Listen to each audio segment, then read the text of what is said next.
Welcome to the Golden State Media Concepts, America's Still Beautiful podcast, a weekly news podcast covering all the top positive and uplifting news stories. Are you tired of the same old news? Are you sick of the seemingly endless political spin and negativity? We cover stories that will inspire, uplift, and remind you of the good in the world. Tune into the Golden State Media Concepts, America's Still Beautiful podcast to get all the great and positive news stories of today.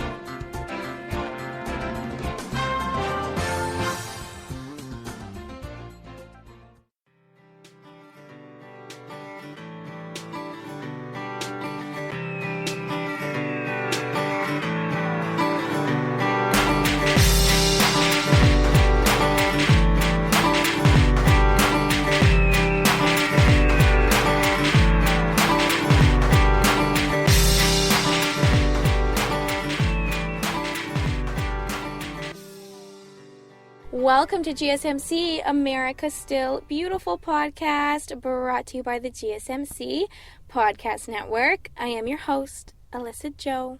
How's it going today? Hope you're having a wonderful day. My day's going pretty good because I get to share these stories with you. So I thought I would just jump right in. I have this amazing story about a boy named Matthew Whitaker. He is a jazz pianist. He's blind since the age of 11, but he's been performing all around the world. He's been called a prodigy, and his talent is so extraordinary. He has now caught the attention of some scientists who are now studying his brain and trying to understand his vision of music. This story is incredible. So he doesn't just play music. They say he plays with it. So twisting melodies, crafting complex harmonies, and improvising at lightning speed. Acoustic aerobatics basically performed over 88 keys, and they say it's not for the faint of the heart. It's crazy. This past spring, he made his first appearance at the New Orleans Jazz Festival. He said, "It is amazing to be here. Like, this is where jazz started." So he plays with his shoes off so that he can feel the pedals, and his head is turned so he can feel the crowd. His sets apparently are just sheer complexity and like just spontaneous, and just like his sets are like the most seasoned musicians kind of sweat, and jazz fans just like go wild because of their complexity and like everything that he does with it. But they say even with all of his talent, he said he still feels some nerves before a big show. So why don't I give you a little bit of a background story about Matthew. So he was born at 24 weeks. He weighed 1 pound, 11 ounces. His parents were told that he had less than a 50% chance of survival. One of the many complications he faced was a retinopathy of prematurity, which is a disease which can lead to blindness. His parents basically just watched helplessly as he braved 11 different surgeries to try and save his sight. After 2 really anxious, hard years, they decided they didn't want him to endure any more surgeries, even if it meant he'd be permanently blind. So they made that tough decision. His mom just said, we just felt like there was too much going on. We were going through so much because the doctors weren't seeing it was getting any better at all. So they said, you know what, that's enough. We're just going to have to deal with it the way that it is. And they stopped all the surgeries.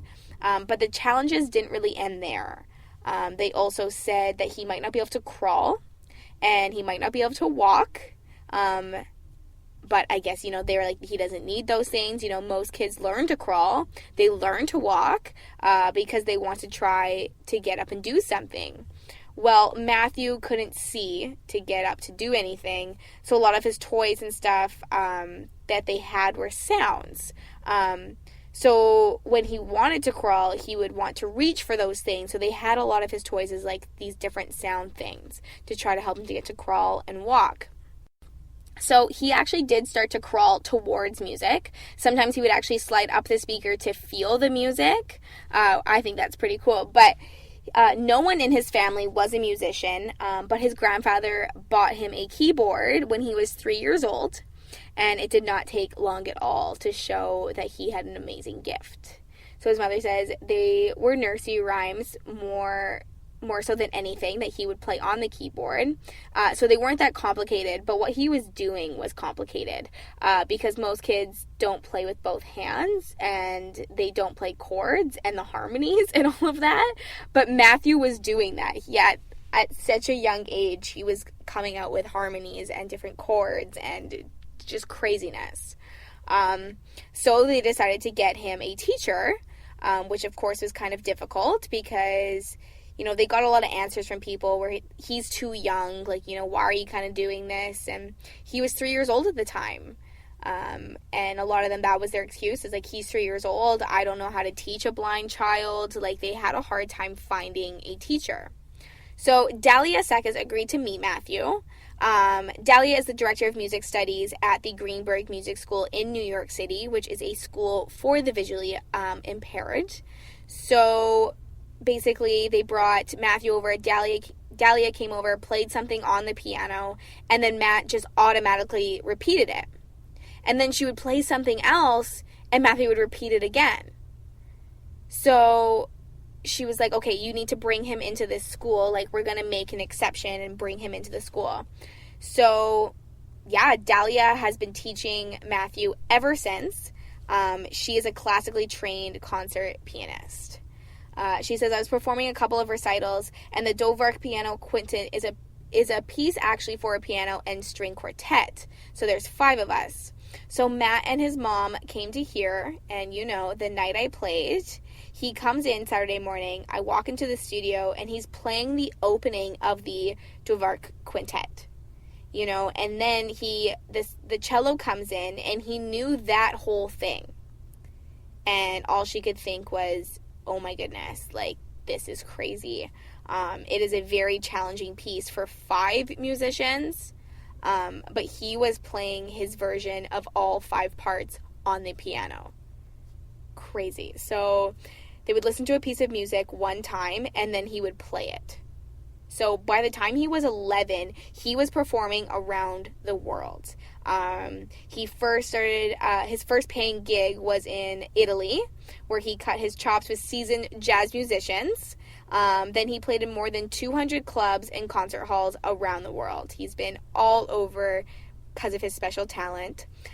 He caught the attention of Dr. Charles Lim with all these concerts around the world. So this is when the doctors kind of got an interest into his brain. So Dr. Lim is a musician himself. He's a surgeon and a neuroscientist who uses MRI brain scans to better understand how exceptionally creative people do what they do. So Dr. Lim said, I think anytime that somebody watches Matthew play the piano, the first thing you think is, how does he do that? But instead of, rather than just wondering, I'm actually going to try to find out the answer to that question, how does he do that? So specifically, Dr. Lim wants to know why the brains of certain artists seem better wired to give rise to new ideas. So in Matthew's case, improvising. So what they did is they switched a soundtrack for him, and they put on a band that he knows quite well. It was called Snarky Puppy, and this is what changes in his brain. So it basically just like lights up. So it's pretty remarkable. His entire brain is stimulated by music, Dr. Lim said. His visual cortex is activated throughout. It seems like his brain is taking that part of the tissue that's not being stimulated by sight and using it, or maybe helping him to perceive music with it. So he's using that visual part of his brain to kind of see music, as it were. It's like crazy.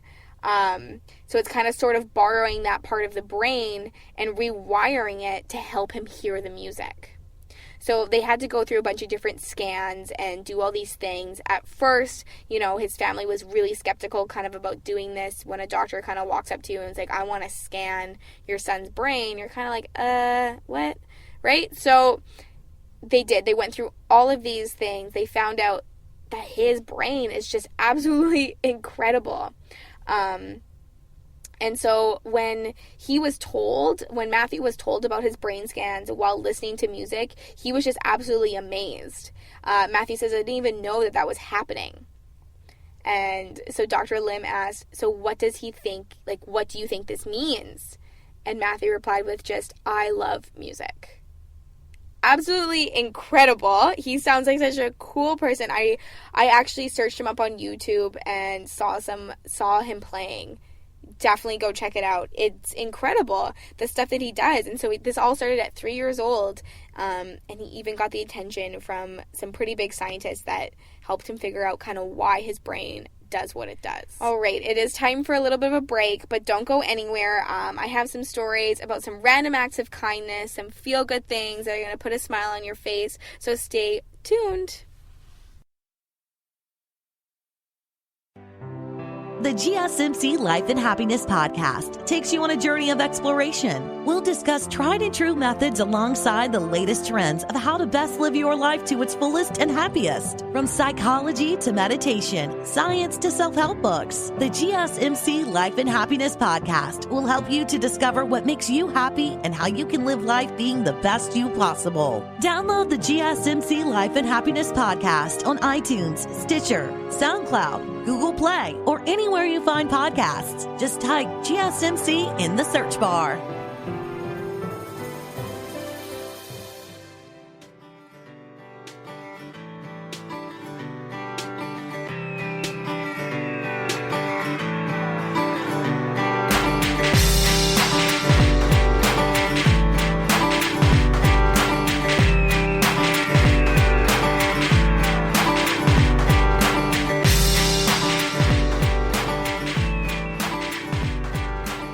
Welcome back to GSMC, America's Still Beautiful podcast, brought to you by the GSMC Podcast Network. So my next story is about a young 8-year-old boy. His name is Robbie Gay, and his adoptive parents brought him to the County Humane Society in Palm Coast, Florida, and they asked him to find his favorite dog that he wanted, that he could adopt. And he automatically seeks out the oldest, basically least adoptable mutt of the entire lot. He says that there's just something about old dogs that he likes. Most people want to adopt a little puppy, but not Robbie. Robbie wants the oldest dog there, and he says that he just absolutely loves the older dogs. So his adoptive mom, Maria, says he knows what it feels like not to be loved and cared for. He's the most hopeful, optimistic, and genuinely caring kid who has absolutely no reason to be that way. So since he has been adopted, and so he's had these feelings, he says that he feels like he can relate to old dogs. I guess before he entered the foster system, Robbie was basically a holy terror. He was so badly abused that he was twice hospitalized with brain injuries. Then just 2 years ago, Maria and her husband Charles adopted him. So now he's with a healthy and positive family. So I guess he's come quite a long way, except in this one respect. Maria said he could not cry. So I guess, despite all of the horrors of his past, all of the things that he has gone through, or maybe because of them, he was basically a stone until just earlier this month, when one of Robbie's old dogs, Buffy, had to be put down. I'm telling you, he really loves the older dogs. He wanted to hold her until the very end and insisted his mom take pictures of the process. Perhaps because he knew what was kind of going to happen. And this is like the first time that he really actually cried in a very, very long time. So after Robbie finally let go, he told his mom, "I know how it feels not to be loved or cared for, and I don't want any animal of mine to ever feel that way." So, and of course he says, "And I don't want any other foster kid to feel that way." So someday Robbie wants to adopt older foster children himself, he says. But until then, he is actually going to show his commitment and do what he can. And he has vowed to adopt as many old dogs as his parents will allow. So far, they have 6. It's quite a lot. Recently, they adopted a They call him a lame snaggletooth Shih Tzu mutt named Molly. Molly's owner had to go into assisted living, but now she has a new home thanks to sweet little Robbie, who sees his reflection in the eyes of these older dogs suffering. But thanks to sweet little Robbie, who sees his reflection in these old dogs, Molly has a home, and six older dogs now have a safe home with Robbie and his family. And one day he's going to be adopting older foster children himself. Now, my next story I thought was pretty cool. It's about a New York City billboard. And it's pretty much to all American firefighters. So they put up an advertisement to thank the American firefighters who stepped up with the Australian bushfires. It was a 70-foot video message. It's currently being displayed in Times Square. It was designed by the NSW Rural Fire Service after all of their regional bushfires were finally declared contained just last week. So they decided to put up a billboard. So instead of their billboard to be advertising food or clothing or something else, they decided to put up a thank you message to all the American firefighters who, helped out with the Australian bushfires. I thought this was pretty cool. The video advertisement reads, "Imagine fighting a bushfire higher than this billboard." After the billboard screen is briefly consumed by animated flames, then the ad reads, "Thank you to the brave Australian and U.S. firefighters defending Australia, and to the world for all of your support." I think this is a pretty cool way to say thank you in Times Square, New York. The ad space was reportedly donated by Silvercast Media. The NSWRFS published a video of the billboard to Twitter this week saying, "We want to say a big thank you to all the firefighters who have worked so hard over the last few months and to the community for its support." And when we say big, we mean big. 70 feet tall in Times Square, New York. Pretty cool. 70 feet tall in Times Square. I think that is an awesome way to say thank you to everybody who fought and who helped out and all of the support. For a really long time, so many of the stories that I was sharing with you through America Still Beautiful was about, the positive things that just everyone was doing around the world to try and help the Australian wildfires. And it's so cool, so amazing to hear that it's contained. And now they're saying thank you on a big New York City billboard. All right, so my next story is pretty cool. A 21-year-old Florida man, he works as a street corner sign spinner, and he found an envelope that definitely could have changed his life. He found an envelope that was stuffed with $20,000 in $100 bills. Can you imagine finding that kind of envelope? Oh my gosh. So his name is Benjamin, and he lives in Port St. Lucie. He earns about $25 a day twirling an ad promoting a local furniture company along the U.S. Highway 1 in Jensen Beach. So he found this envelope. It was filled with muddy cash, all these $100 bills. So he put it in a clean plastic bag that he had, and he basically flagged down the next passing deputy just to turn in the money. So actually not long after he found the money and he flagged down the deputy, there was a file report describing the amount and the currency exactly. So that man was given his money back.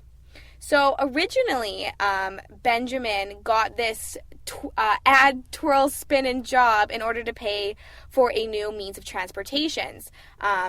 He wanted to buy, a bike or something like that to get him around. So because of his kind act of giving back this amount of money, there was somebody who actually ended up that was close with the sheriff's office, and they decided to buy him a bike.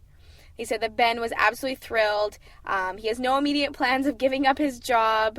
And the sheriffs posted on their Facebook page just saying, "We think Ben is amazing and his good deed is certainly worth sharing." So that kind of went off on social media about him handing that money back. And it's true, if you give out a random act of kindness, I guess it's not really a random act of kindness, but you're kind enough to, give that money back, and then it comes around, right? Then he got a bike. He got his means of transportation. So, Julia Gogos and her children decided to write their own message in a bottle and put it in the Rhine River in Germany just about 8 years ago. They never expected a response. She thought maybe someone from a nearby country, maybe the Netherlands, would find it and maybe reply. But this was about 8 years ago. So just this past week, she received a reply from the other side of the world in New Zealand. She says, I never thought it would go that far. She sent the original letter in about 2012 or 2013 after she received a glass bottle as a present. So she thought at the time it looked exactly like a bottle that you would send out to the sea with a letter in it. So her and her children, with also her children's friends, decided to write a message in a bottle. And in the message it says, please send us a message when you find our message in a bottle. So now her and her family are trying to find those who sent the response to their home. It came with 4 different names: Scott, Julia, Leah, and Alice. And just a short message saying, we found this message in a bottle and are sending it back from Auckland, New Zealand. It has traveled quite a long way. Take care. They were just absolutely in disbelief. It really kind of took some time to respond to the message in the bottle. But he said it was just so exciting, and the children were super happy that it actually came back. Her daughter, who is now 12 years old, was so young when the original message was sent, so she kind of forgotten about it. So she explained to her that a few years ago, we put this bottle into the river, and we had to check on a map, where New Zealand is, and they just, all of her children were just mind blown that this message came back from that far away, how far it traveled. So now they're reaching out to social media to try to find those people that did write them back. They just think it's so cool. I think that's so cool. It's something I've always wanted to do, throw a message in the sea and see if it ever comes back to you. I'm going to have to do that on my next trip. It is so cool how we are always connected with people, even from across the world. Okay, so it is time for a little bit of a break. Don't go anywhere. Like usual, I have some more feel-good stories to share with you, especially if you are a sports fan. I have 2 stories involving some sports that you're not going to want to miss. Tired of searching the vast jungle of podcasts? Now listen close and hear this out. There's a podcast network that covers just about everything that you've been searching. Hey! The Golden State Media Concepts Podcast Network is here. Nothing less than a podcast bliss with endless hours of podcast coverage. From news, sports, music, fashion, cooking, entertainment, fantasy, football, and so much more. So stop lurking around and go straight out to the Golden State Media Concepts Podcast Network. Guaranteed to fill that podcast itch. Whatever it may be. Visit us at www.gsmcpodcast.com. Follow us on Facebook and Twitter, and download us on iTunes, SoundCloud, and Google Play.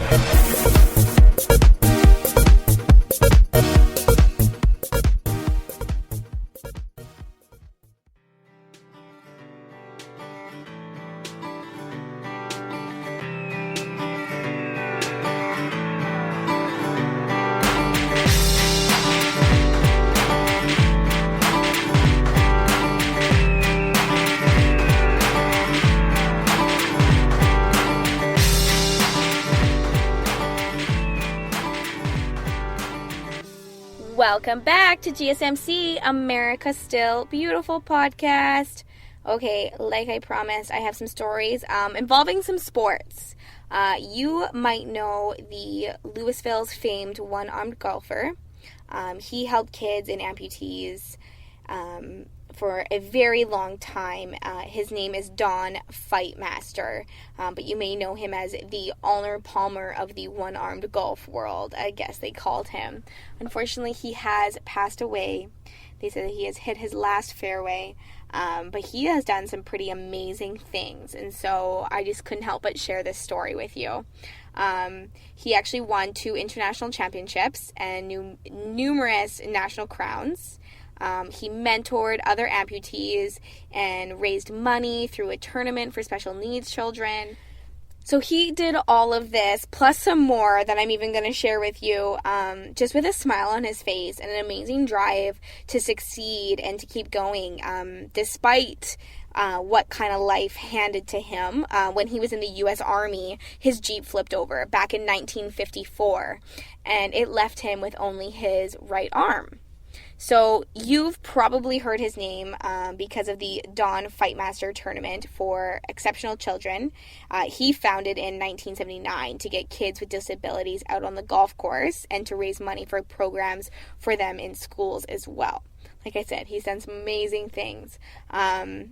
And depending on, how much you know about golf, how old you are, you might not have any clue who he was kind of beyond that tournament. But he started out as a two-sport star. He played football and baseball at Male High School. He played football for a while at Western Kentucky University and Georgetown College, and the Philadelphia Phillies had him under contract to play baseball. He was pretty amazing. They called him Don Lefty Fightmaster, and he passed away just this Thursday in Louisville after a 10-year battle with Alzheimer's disease. He was 87 years old. But I just wanted to share this story with you because he's done so many amazing things. I'm going to continue to tell you. So like I said, his Jeep in the Army flipped over, and he told the story that he remembers skidding on the gravel, the side of the bus stop and the phone booth, and then he remembers the helpless feeling as the Jeep rolled over. He told this all kind of in a 1975 story in the Courier Journal. He was rushed to the hospital right away, but doctors couldn't save his mangled left arm. They just could not do it. So his wife, Barclay, said that the accident robbed her husband of his arm, but it definitely did not take his spirit or his competitiveness. He coped with the loss of his arm by playing sports, which is pretty incredible right there. She said he swam, he pitched softball, he played basketball, he learned to even hunt with one arm. He basically did not let it stop him. He always had a drive, and he didn't want to stop. So he even played pool. I guess he would throw his foot up on the table and he'd put the cue between his toes. And he was and he would play it. So he just did not let anything stop him. But he actually never played golf until a friend at Indiana University was kind of working on his master's degree. And he basically just challenged him to a round. His friend says that, he would never turn down a bet. If you challenge him to something, he is always up for a challenge. So that's exactly what he did. His friend gave him three strokes a hole, and he lost pretty badly, but he was then hooked on playing golf. So that was back in 1959, and then that's 5 years after the incident happened, after the accident. So then the next year, he entered the National Amputee Golf Tournament. He played at the Country Club in Chicago. Over the next decade and a half, he won the International One-Arm Golf Tournament twice, and the National One-Arm Golf Tournament 7 times. Crazy. In 1992, he won the International Senior One-Arm Tournament. That was according to his obituary. I got that information. And if he missed a putt badly, he would hold up his one hand and say, "I missed it by this much," suggesting that he was off by an infinity amount. His friends joked around and called him Lefty. Funny because that was the arm he left in Germany. So that was their little joke. So they would call him Lefty. That was his nickname. And when he learned that someone had lost an arm, he would go and visit them and encourage them to keep fighting and to play sports and to do things. And so, yeah, I'm sure you might have heard his name. He is definitely well known for all the amazing things he has done. Don Lefty Fightmaster. Now, my next sports story for you, is about David Ayers. I hope I'm saying his last name right. He figured that his days of playing competitive hockey were over about 15 years ago when he underwent a kidney transplant. But it turned out that he had one more big game to play, and it would be in front of a lot of people. And by a lot of people, I mean 18,000 people. So he initially thought it was a joke when he was told to suit up and play the emergency goalie for the Carolina Hurricanes against the host Toronto Maple Leafs just Saturday night after the team's starting and backup goalies had gotten injured. So he's 42 years old. He's a father of 3, and he said, I actually did think it was a prank. When the guy first came into the room, he said, get your stuff on, we're going out on the ice. And he just replied with, are you serious? He says, I was confident until I hit the ice, and then I got terrified. I just wanted to make sure I got on the ice and didn't fall down. The NHL has a rule mandating that teams have an emergency goalie in attendance for home games who is available for both teams to use. So David is normally the director of operations at the Mattamy Athletic Center, which is a local arena in Toronto, where one of his duties is driving the Zamboni on the ice rink. So on the Saturday night, he did a lot more than just drive the Zamboni. He came to the rescue for the Hurricanes. So let me tell you how the game went. In second period, the Hurricanes were leading 3-1. David had a little bit of a shaky start, allowing 2 quick goals, but he quickly settled down with a big save in the second period and 7 more in the third. So by the end of the game, the crowd was just going crazy. Even though it was a Maple Leafs home ice, they said that David shut Toronto out in the third period and helped them wrap a 6-3 win for the Hurricanes. He says, the first 2 shots went in, and that wasn't good for me. It kind of killed the confidence for a second, so I had to regroup.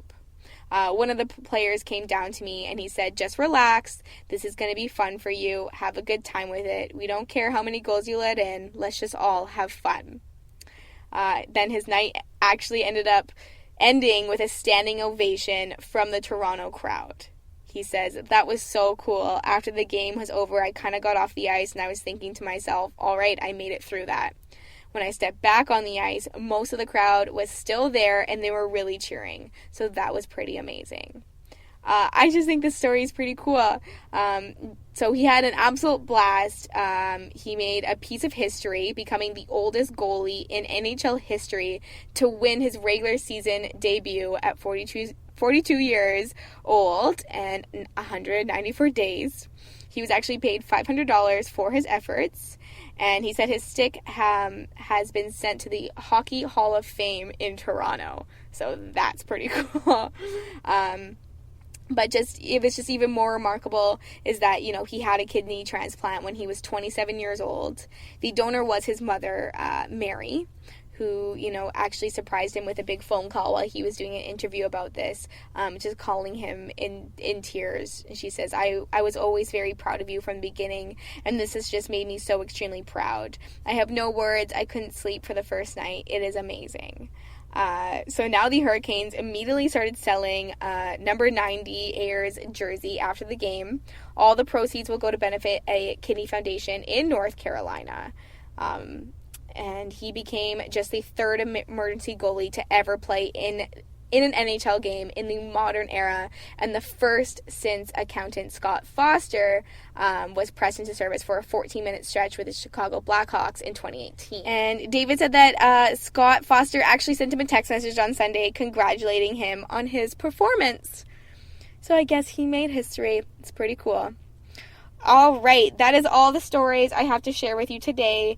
Thank you so much for listening to today's episode of GSMC, America Still Beautiful podcast, brought to you by the GSMC Podcast Network.